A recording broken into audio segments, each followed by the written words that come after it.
अस्सलाम वालेकुम दोस्तों। दानिया शाह बड़ी मुश्किल में फंस गईं। आमर लियाकत की साबका एहलिया बुशरा इकबाल ने अहम ऐलान कर दिया।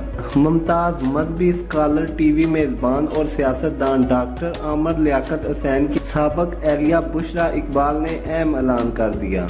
आमर लियाकत के इंतकाल के एक माह बाद दानिया मलिक ने सिंध हाई कोर्ट में शोहर का पोस्टमार्टम करवाने के लिए अदालत से रुजू किया था और अब इनकी दरख्वास्त पर आइंदा हफ्ते 28 जुलाई को समाअत होगी।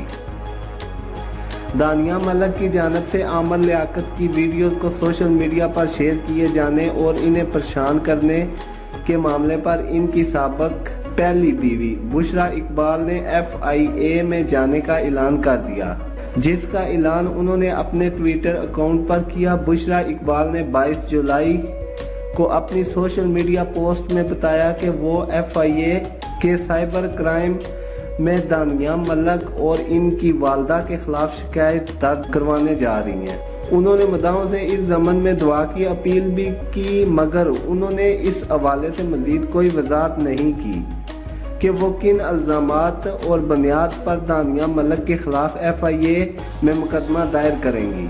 वाज़िया रहे कि बुशरा इकबाल और आमर लियाकत के दरमियान दिसंबर 2020 में तलाक हो गई थी।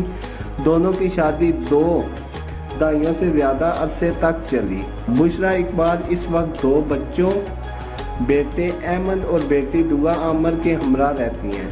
आमर लियाकत ने बुशरा इकबाल से शादी ख़त्म होने से कबल ही अगस्त 2018 में मॉडल तूबा अनवर से शादी की थी, जिन्होंने इनसे फौरी 2022 में खुला ले ली। आज की वीडियो में इतना ही। मिलते हैं नेक्स्ट वीडियो में, तब तक के लिए अल्लाह हाफिज़।